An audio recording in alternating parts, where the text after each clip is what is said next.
Okay, Oscar nuts. We now know the Golden Globe winners. We know the winners of the Critics' Choice Awards, who's nominated for BAFTA and who's nominated for DGA. And so what does that mean for the Oscar race?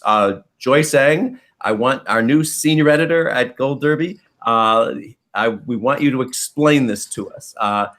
What were the big takeaways now?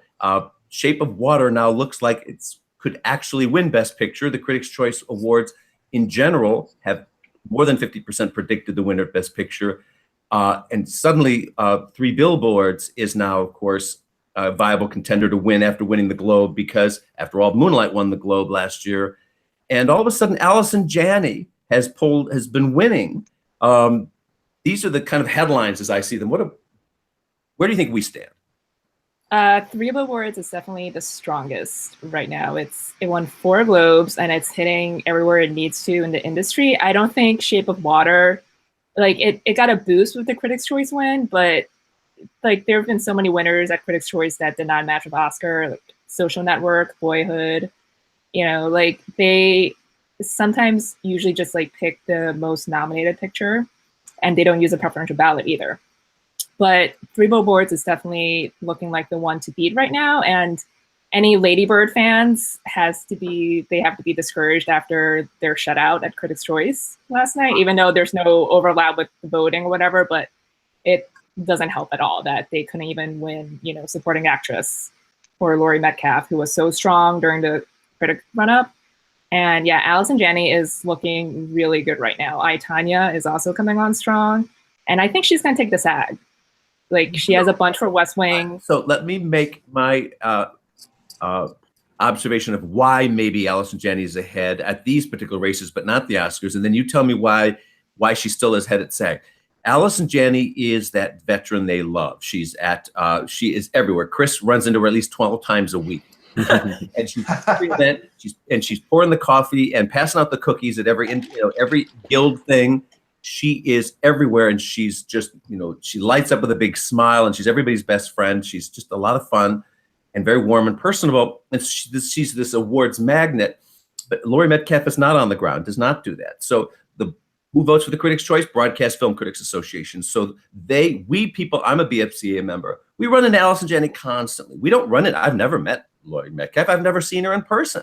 She's more reclusive. So if you could explain away the Globe win and the Critics' Choice win by the fact that she's one of us, we know her well, then why do you then that means Laurie Metcalf may have a stronger chance for Oscars. All right, that said, why do you still think Janney wins at SAG? She is already a SAG winner for West Wing and American Beauty Ensemble, Best Picture winning film. She has one for The Help as well, the Ensemble, Best Picture nominee. She was in Juno, a Best Picture nominee. She has a lot of friends in the business. She's worked with almost everyone. I mean, Laurie Metcalf is, on the same level, like these 2 veteran TV actresses, Emmy winners. But like you said, like Allison has the charm. She's working it. And I don't think Laurie, she might still campaign here and there, but I don't think she just has like the wherewithal that Allison has to go for it. But I mean, you don't need to campaign at SAG. No, and I over think 100,000 people voting. It's also like the flashier performance, and we know like SAG loves like the loud stuff. They don't really go for the subtle a lot. But isn't Laurie Metcalf really almost like a co-lead performance? I mean, it's almost as much her story as it is Saoirse Ronan's. I mean, it's a very strong supporting performance, and it's sympathetic too, in a way that, of course, Allison Janney is just a consistent monster in that thing. And also in Laurie Metcalf's case, I think what Paul is inferring here is that it's really it's almost a co-lead. Size matters in supporting. If you have a lead role, like in Patricia Arquette, if she's not the lead actress of that movie, a Boyhood, who is, right? I mean, but if you go down to supporting, then it boosts your odds there. But also one last thing, and that is the very first thing you see in Lady Bird and the very last thing you see in Lady Bird, in a big scene. Sometimes they do like the over-the-top role, like Monique winning for Precious. And Tom, we have a gallery now. Susan King wrote it, of all the monster moms that have won. Allison Janney fits that monster mom role. Laurie Metcalf is more of a realistic mom.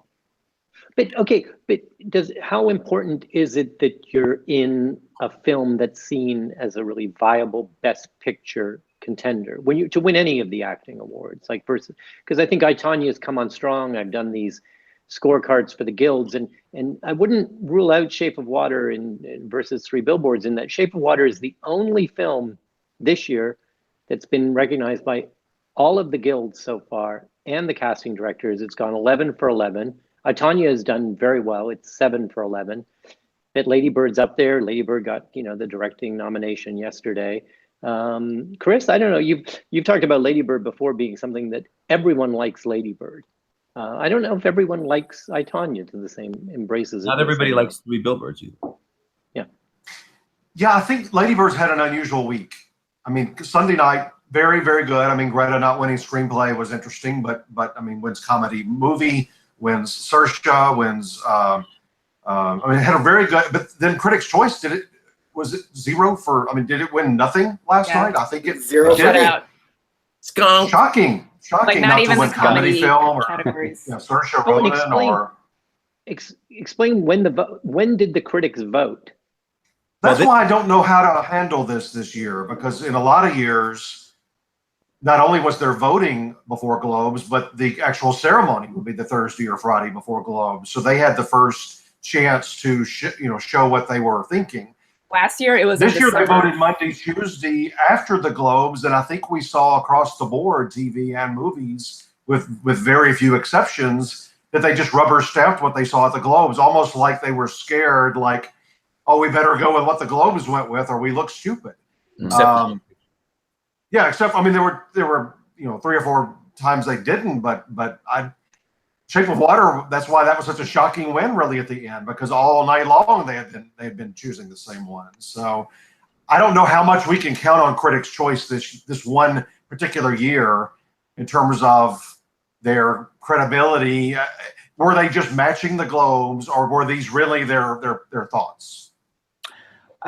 I will say Guillermo del Toro's speech at the end for Best Picture, when he mentioned, the Me Too movement, and said, look at all the women in the cast, my co-writer, and that really, really helped him, because Tom, I think I was telling you a couple weeks ago, I think Lady Bird's going to win because of the whole female empowerment thing that's going on in the industry. But by Guillermo doing that, it brought the attention back to Shape of Water, and hey, look at the female empowerment that we have in our film as well. Yeah, and that's true of Three Billboards as well, of course, and that is it's more ferocious female empowerment, because it's a woman just on a tear of vengeance against the fact that her daughter's rape and murder was not dealt with by justice. So these things are top of mind, and it's really great to see how women rule the Oscars this year, and everything, including the Best Actress race, which is still at least interesting and competitive, and the supporting actress race we're talking about. We don't seem to care about the men stuff.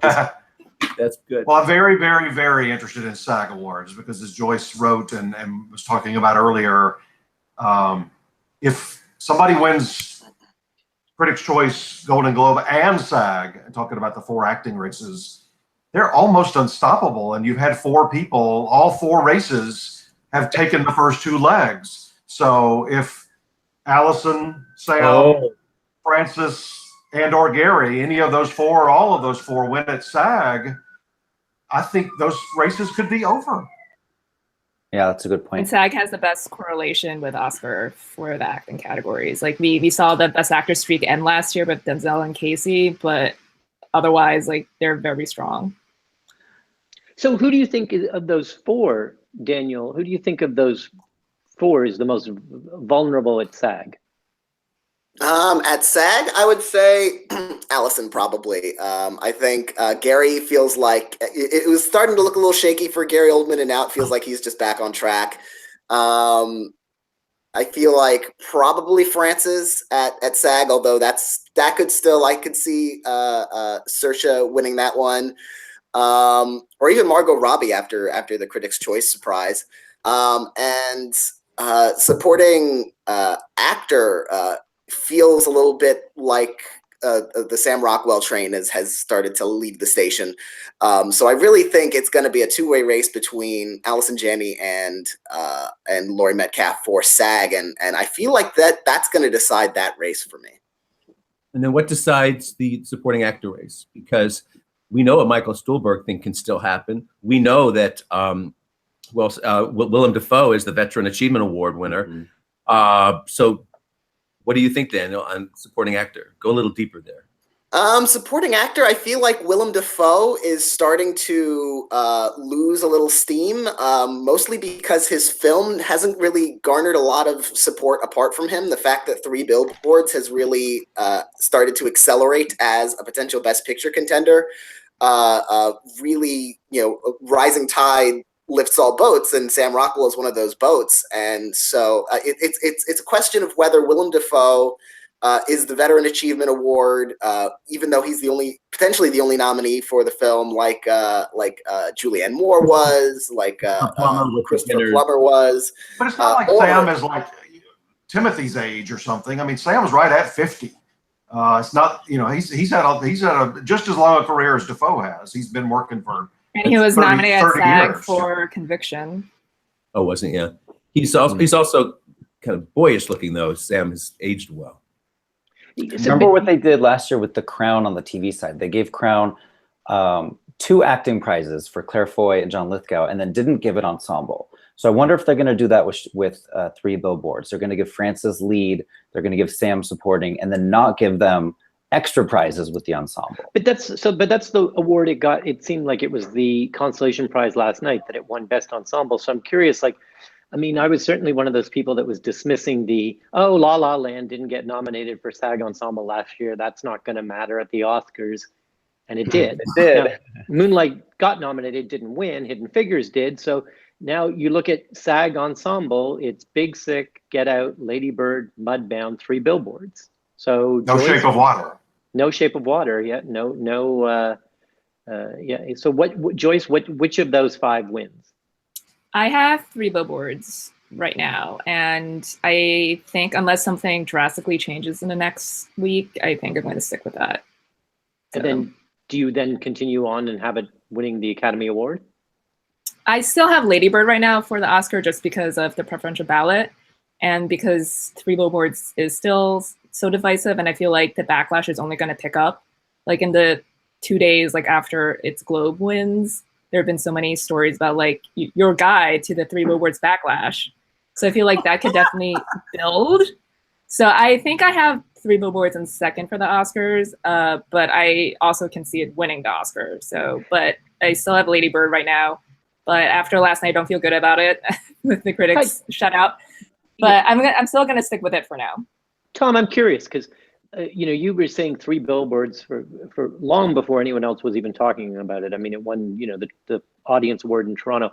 How much of a difference do you think it's going to make that the Oscar nominations come out, January 23rd, but they don't vote for another month? Whatever. Yeah, I know it's that's a long time for the backlash to develop. Now, I think we all probably would agree, for the most part, that if the Oscar vote last year had happened a month earlier, La La probably would have won. But that backlash just kept building and building and building, and you could feel it was in trouble. Here, there's a lot, even more time for a further backlash to develop. But I think define backlash, because I think it's slightly different for La La Land. But here's what this is why I switched to Spotlight at the last minute a couple years ago. When you're in Hollywood and you're at an event, or here in New York where I'm now, and it's just, what is the buzz? What is the conversation around you? What are people doing? And last year at this time in the Oscar race, it was, oh, I love La La Land. It's one of the greatest movies ever made. And then somewhere around now, the backlash began, and it was not cool anymore. What had happened was the more macho, testosterone-driven, steak eater type voters, like below the line people, who just don't get that exaggerated romanticism of La La Land. It's just they don't understand it. And that voice kept growing and growing, and pretty soon La La was being slammed as schmaltzy and sentimental sap and all this stuff. And the backlash just kept growing, and it was after La La was sweeping everything, PGA and DGA and everything else. Moonlight was the one movie with a big heart that you could put in second place, even if you didn't see it. And I think quite a few Oscar voters didn't see Moonlight, just like a lot of them never saw 12 Years a Slave and they voted for it. But and we know that's true because we've spoken to a lot of those Oscar voters. But so that's why Joyce's idea of Lady Bird as the preferential ballot winner, as being everyone's second choice, as being the Moonlight equivalent, is fascinating because is it? If it gets shut out of Critics' Choice, that tells us it's maybe not as strong as we thought it was. It underperformed. It did well, but it underperformed at the Globes. I don't know. But then, Chris or Marcus, just how much of a difference does it make? Marcus, you've written a lot about women and where they are, in the below the line. How much of a difference does it make that Greta Gerwig got nominated at the Directors Guild? Yeah, that's huge. I have her winning there right now. Guillermo could easily do it, but if this social push keeps getting bigger and bigger, which I think it could, voters may just feel guilty not voting for her. That could really help. I think she's in at the Oscars now too. I think she's definitely going to get a Best Director nomination. What do you think? That's odd to me too about the DGA list is normally they don't match exactly with the Oscars, but I look at that 5 and I go, who's not getting in from that 5 at the Oscars? It seems like that's the 5. He's not going to get nominated. Well, it's like 7 times in 69 years that they have. Well, the last time they went 5 for 5 was 8 years ago when Catherine Bigelow won, and that was the same lineup with a black man, Lee Daniels, and it could be Jordan Peele this year. So do you think when we talk about backlash, do you think, like, I almost feel like we did La La Land a disservice last year? I'm writing all these items saying, oh my gosh, look, it's gone, 11 for 12 with the guilds, and it gets a record-tying number of Oscar nominations. And so the expectations get built up that when people go, I think probably a lot of Oscar voters watch a film, like say a second time on a screener, and they go, well, it's good, but it's not the second coming. So do you think, Daniel, we got an article that's going to go up later today or tomorrow speculating that Shape of Water could actually get 15 Oscar nominations. Do you think if it did that, or even 12, 13, 14, is that going to hurt it in one way? In this case, I think it would actually help. With La La Land, I think it was just a preponderance of everything. Not only did it win the most Golden Globes, it won a record-setting 7. It didn't only have the most Oscar nominations, it had a record tying 14, and it was already the prohibitive favorite by everyone. This is a much more divided field. Shape of Water isn't even our front runner right now, even though it's been the most nominated film everywhere. It won 2 Golden Globes, did well there, but it didn't overperform. So I think its expectations are being managed in a better way by these awards groups. It won Best Picture at Critics' Choice, but it didn't sweep it. It won 4 total. So people won't look at that like they looked at La La Land thinking, well, it's good, but is it 7 Golden Globes good? Is it 14 Oscar nominations good? I feel like if it gets the 15 Oscar nominations, which is, a little... literally everything has to line up perfectly for it to get 15. It's more likely to get probably in 12 to 14 range. I think it's gonna help.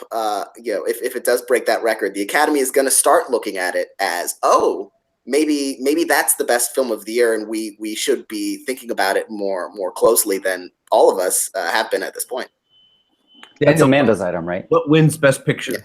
Yeah. What's your right now I have Shape of Water. I think the SAG snub is a big problem. I think it's a 3-way race at this point between Shape of Water, Lady Bird, and Three Billboards. Three Billboards is very divisive. That backlash, I would think, is going to pick up a lot more, especially in a year of it's not just the La La Land backlash. It's in a year of Black Lives Matter, in the year of Get Out, for this particular backlash against this film is going to be especially problematic for it. And so I think La La Land and Shape of Water could potentially be your second, your third place kind of consensus choice. I think you mean Three Billboards. So you said La La Land. What about Get Out? Let's finally give La La Land Best Picture this year. That would surprise us all. Yay! But why are we not talking about Get Out? I mean, like Get Out. Last night, it actually they gave it the best sci-fi fantasy film. I mean, what? How come? I mean, that it's winning SAG. So Marcus, you think it's going to win SAG Ensemble? Do not? Yeah. I know it's winning SAG because it's by far the most popular film. Like not just box office where it's like 5 times the second place competitor there, but I looked at Facebook the other day. Like let me just look, because Facebook is huge with people that are voting. I mean, this is a huge voting pool, and that's why the most popular film almost always wins, whether it's Hidden Figures or American Hustle. Or The Help, right? So The Help was a great example. Get Out has 450,000 likes. The other 4 nominees together only have like 100,000. So this is the most popular film of the year. It's also a really good cast of film stars and TV stars, and it's diverse, and that's something that the SAG voters really love. But Get Out came out almost a year ago. So to be fair to the other films, Marcus, I mean, a lot of people haven't seen them on Facebook. So, I mean, Get Out was released in February. And also, Get Out doesn't have snob appeal. Let's talk about this strange contender here. You know, I keep underestimating Get Out all over the place, and here it pops up in another guild list, and it's nominated for DGA now. And at some point, I've got to say, all right, I've got to stop going through denial and take this thing seriously, because it does break all the the typical molds. It's horror, comedic, all this other kind of stuff, box office kind of movie. But yet it seems to just be connecting with the awards community in an extraordinary way, not just the foreign press, but the guilds and the journalists and the rest of it. Can it actually be that little anarchist choice you make as a voter to say, kind of, let's screw the system? You know, the same thing that drives people to vote for Donald Trump as a way of just disrupting everything. You could disrupt the Hollywood BS awards circuit by putting this very wonderful film, of course, Get Out in there, but it's just not, there's no precedent for it in the modern age. Do any of you guys think it can win? Get Out can win? All right, we'll explain why. It just goes back to the preferential ballot, and that, so whatever your number 1 pick is out of the running, the accountants, assuming that they're paying attention, go down to the number 2 pick. And I think to what Marcus was saying, it's huge box office, critical acclaim. It's sort of up there in terms of the critics awards, the regional critics awards. It's won lots of best picture races. Certainly Jordan Peele is far and away the front runner for original screenplay according to the critics. I mean, I think he's got strong competition at the Oscars with Martin McDonagh for Three Billboards and Greta Gerwig. But I just think, I think I think we can't underestimate the impact of the huge influx of Oscar voters in the last couple of years. I mean, an academy that used to be sort of under 5,000 members is now over 7,000 members. I mean, that's I think we saw the effect of them last year, that Moonlight won, and I could certainly see Get Out winning, though I think there's a stronger case for preferential ballot to be made for Three Billboards, especially because, and I think this is something that people don't appreciate, Three Billboards is actually a British film. It qualified because it was financed by a TV channel over in England. So it's up for Best British Film at the BAFTAs. And that international component, it's a way for them to embrace, Martin McDonagh is joint Irish-English citizen. It's a way for the international community to they've got a pony in the race. Chris, in a way that Get Out doesn't resonate with them. But Chris, here, I want you to address this. Let's stay on this subject for a minute. As Paul's ticking off all of these attributes, he's convincing me, and then all of a sudden I go right back to the realization, but wait, this movie has no snob appeal. And if there's one thing that is consistent on the list of winners for Best Picture at the Oscars are films with snob appeal. Moonlight, Hurt Locker, No Country for Old Men, Birdman. Birdman had more snob appeal than Boyhood, which was slightly avant-garde in the way that it was filmed, of course. But Get Out has no snob appeal. So, Chris, can Get Out win Best Picture? I don't think so. And I disagree with the one thing Paul said. I think it's either your favorite movie of the year, or in a group of 8 or 9 on a ballot, it's your 5th or 6th or 7th or 8th. I mean, it's not the person that marks it 1. I don't see a Shape of Water person necessarily going Shape of Water 1, Get Out 2. Or a Three Billboards person doing the same, or a Lady Bird. Lady Bird, the other 2 definitely have snob appeal. I think Lady Bird has snob appeal in that it's that New York writerly kind of movie. So anyway, I agree with you, Tom. I don't think he can win Best Picture. I was wrong in a chat earlier this week that we had. It could win screenplay. I think that's his only win. I think if it does win there, it's the most difficult original screenplay race, or maybe race in any screenplay category I've ever seen at the Oscars. Because in any other year, Three Billboards or Lady Bird or Get Out would be an easy winner. Joyce, do you buy it? What can Get Out win Best Picture, Joyce? I think I have it in third right now. I can definitely see it just with what Paul said with the influx of new voters. But I still think it's too genre for the older guard that's still in there. So like to what Chris said, like I think like those people would still rank it lower on their ballots. And you know, some of them probably have never even seen it, even though what do you have second, Joyce? What do you have I have second? Three Billboards second. Get Out also is one of the few films to get a SAG nomination, DGA, PGA, and WGA. So all of the guilds are embracing Wow, this that's film. true. Woo. What is going on with this movie? And two DGA nominations.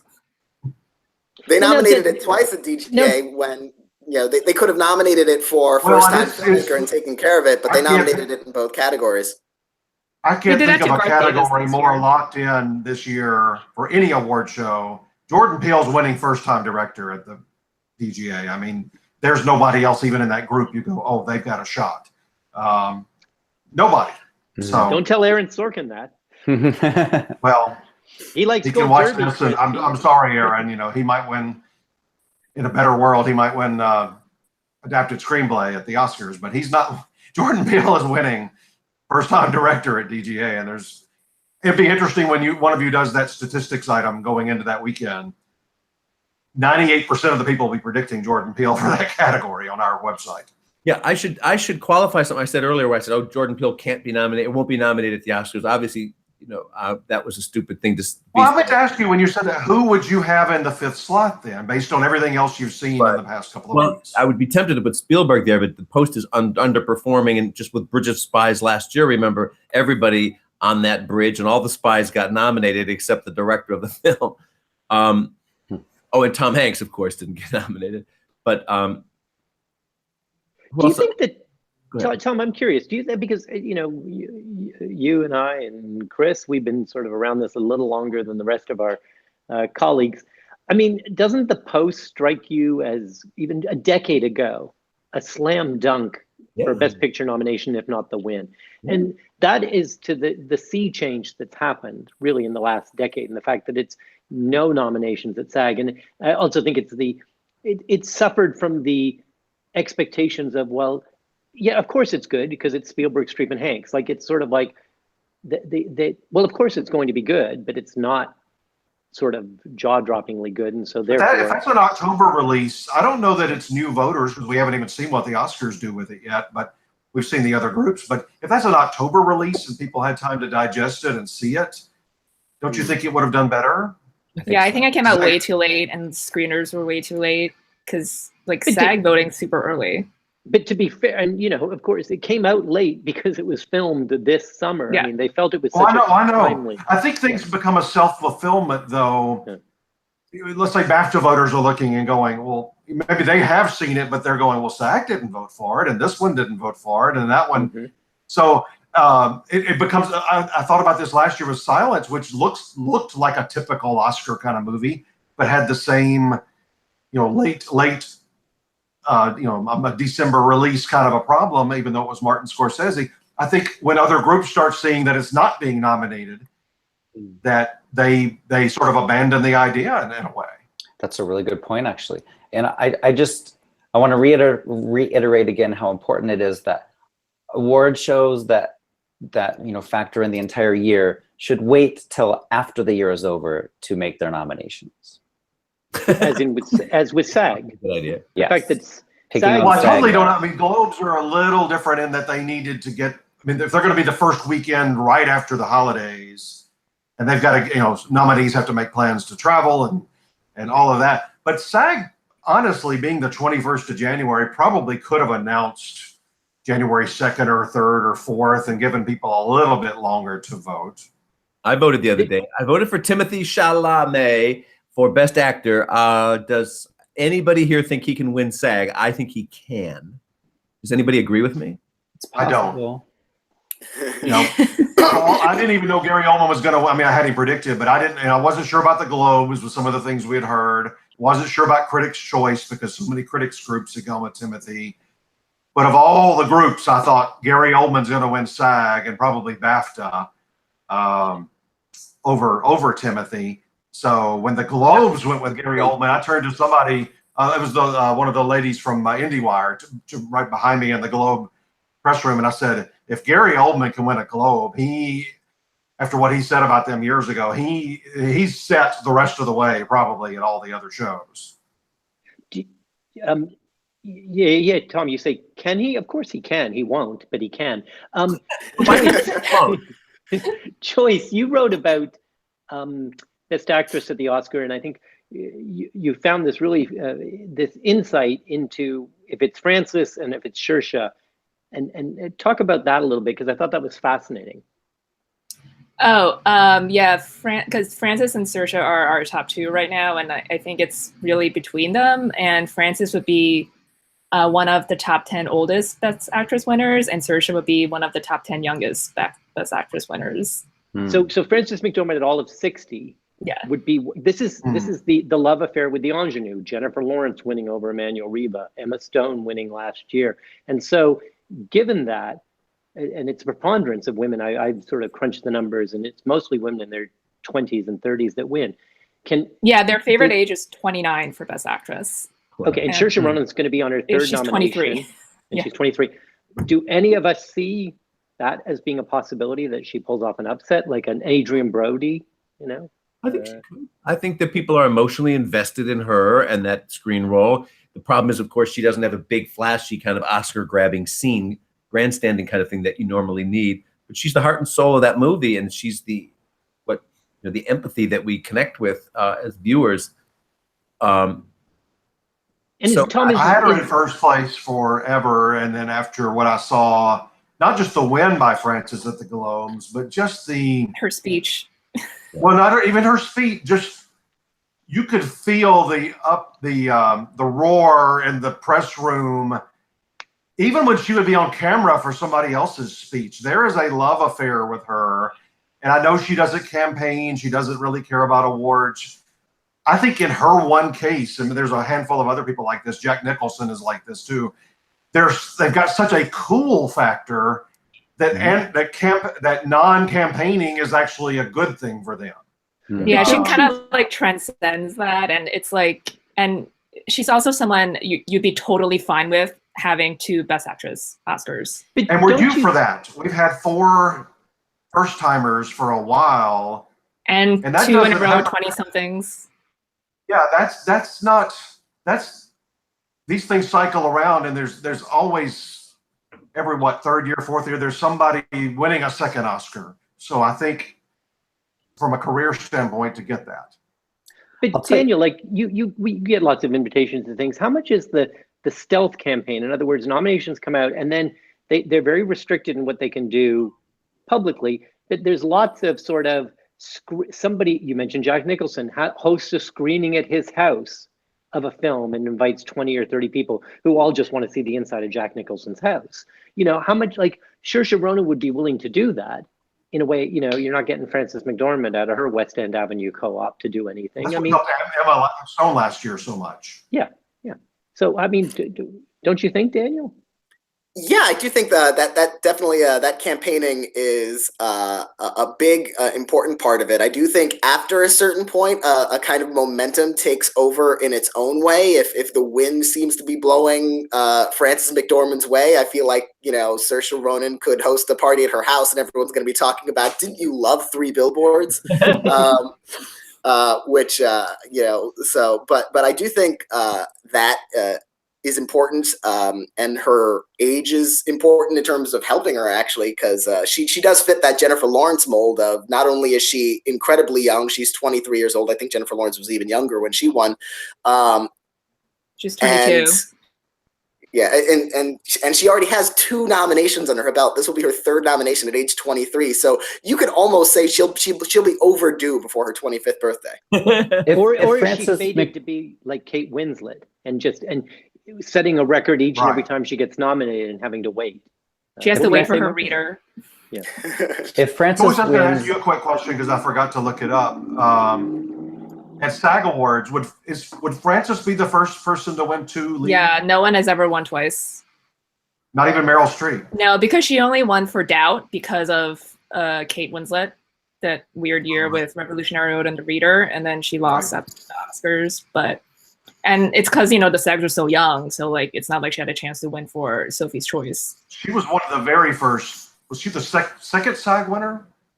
Third? She was the third because they started in '94. This is why we hired Jodie Joyce. Foster was the Everyone, first one. Unbelievable. pay attention. Right. Marcus, what were you going to say? I was just going to add, if Frances goes on to win SAG and BAFTA, I will definitely switch from Saoirse Ronan at the Oscars to Frances. But right now, She has to win SAG and BAFTA? I still have Saoirse. I still have I hope. think most people will switch if she wins SAG. I still have Saoirse right now for the Oscar, but I mean, Frances could easily take that. I just wonder about everything that everyone's been saying about how this would be Saoirse's first, this would be Frances's second. Does that hurt Frances? Does that help Saoirse? I think so. We've been. One quick question I thought of too in the last day, a different category. Woody Harrelson has gotten in with the 2 most important groups that he could, SAG and BAFTA, because they're the only 2 that share Oscar voters. So is Sam Rockwell hurt or helped at the Oscars if Woody gets in? It would also be interesting because it would be Woody's 3rd nomination. Yeah, and also like the Oscar supporting actor category, they haven't had double nominees in 26 years. She knows that. That's so great. So, but I still think like So tell us who they were. Tell us, Joyce. But it has helped a lot of people, and not necessarily that category lately. But like supporting actress has had a lot of double Melissa nominees. Leo beat Amy Adams. I mean, there have been situations where yeah, and like in all of them, there was already like that front runner favorite, and Sam Rockwell has already won 2 big awards already. So it's like we've talked about that at the Emmys too. Usually at the Emmys, vote splitting hurts, but if there's a clear, like Sterling K. Brown for OJ, if there's a clear choice among the 2, or in that case 3, I don't think it hurts as much. Octavia Spencer over Jessica Chastain. Yeah, so Joyce, I mean, you 26 years ago said the woman's a walking encyclopedia. So who was it 26 years ago? Did either of them win? When the 2 men have been pitted against each other, how's it gone historically? I don't have those all off the top of my head, but it was Bugsy 26 years ago, and Jack Palance won. That was the year, right? Yeah, because Joe Pesci was 90. Yeah, so Jack Palance won that year. Was another overdue Oscar. The Veteran Achievement Award beating the 2, so that could help Willem Dafoe. And interestingly, if you look back, about like 17 years ago, it might have been Frances McDormand who hurt Kate Hudson for Almost Famous, because Kate Hudson was looking like the front runner for that film that year, and that was the year I think of Marcia Gay Harden, where she came in kind of out of nowhere. Who has no precursors anywhere. Yeah. So Willem Dafoe had the opposite situation before. He's been up against a co-star in Platoon in the same category. So I don't know that to me it would help if Woody Harrelson gets in. I'm going to be looking for surprises for the top 3 or 4 contenders. That would be a stronger case for 3 Billboards winning picture, I think, if Woody comes in as well. Somebody that's not necessarily as expected. Really, Octavia Spencer, if she gets in for Shape of Water, she didn't get in at SAG, she didn't get in at BAFTA, she's gotten in at Globes and Critics' Choice. That's sort of a key something I'm looking at for Oscars. I think she did get in at BAFTA. She got in at BAFTA. Yeah. BAFTA, not at SAG though. No. Yeah, not at SAG. But I would love if she Shape of Water much at all, other than I would Sally love it if she got into the Oscars, because that means all 3 of her Oscar nominations she was pitted against a help co-star. I love that. One other thing I wanted to mention, do you think this could be another year where director and picture split? Because, I mean, look what happened at the Globes. Guillermo wins, but his movie doesn't. Last night at Critics' Choice, A Shape of Water took both. But what do you guys think? I think it could very well happen. Well, I think best director is not necessarily a lock, but I feel like Guillermo has moved so far out front that it's really, they could go in any number of ways still for best picture, but I feel like best director is kind of crystallized. And it's turned into like that category's been the one where the technical marvel has been the front runner. So right, to clarify that all the other races, you pick one of the 5 nominees, and picture you've got to rank your favorite 5. So that's where you can actually could help a Three Billboards or a Lady Bird in that somebody marking their ballot goes, if Guillermo's that way out front, that far out front, they go, well, we're giving Guillermo the award here. That frees me up to vote for Three Billboards or Lady Bird or Get Out or whatever you're wanting to vote for in Best Picture, and not necessarily vote Shape of Water as Best Picture. Although there's also the idea that if you are voting for Shape of Water for Best Director, and most people in the Academy are let's say they're going to do that, it will feel odd to you not to rank, if not first place, The Shape of Water for Best Picture. It'll feel odd if it's the best directed movie on your ballot for it not to be at least second or third. So it might of their history until we got the newer membership and also the preferential ballot. It was virtually every year that the director and the picture matched. Yeah. Well, there's certainly we've talked about a lot and decided nothing. But you know who will know are people watching us. I always say this, and it's true. I mean, if Chris does all those score reports, how often has one of us, Chris, done the best overall of the thousands of people? It's not often. And I'm going to tell you something. We've never had a person go 24 for 24 at the Oscars. I think this might be the year. We almost I really do. Somebody and I'll tell you why, because a lot of the tech categories, I think, those are sometimes the hardest to predict. They seem like they're kind of lining up. Shape of Water winning score and on and on. Blade Runner among winning us, score. we did have somebody almost do that, didn't we? Somebody, come on, Daniel. Daniel. Just oh, right. What? So close. I've never been that close to the sun again. When was it? 24th prediction. When was it, and what brought you down, Daniel? It was the 2014. It was the Birdman year. So the Oscars held in 2015. And the only category I missed was animated feature. I stupidly had How to Train Your Dragon 2 instead of Big Hero 6, which in hindsight I should have figured out. But the fact that I figured out the other 23, I don't feel bad. It wasn't upset though when Big Hero 6 won. It wasn't. Okay, we'll let him off the hook. According to always. This is always so much informative, but what's even more informative is when people make their predictions, because I'm always looking at the odds, overall odds, and we've got all-stars from the best in the last 2 years and last year's top 24, and now we've got Joyce. So between everybody watching this, look at Joyce's predictions because she's either in first or second. I think I'm gonna go down now because Daniel stole my powers yesterday. Thanks, everyone. Let's wrap it up. Thanks, bunch.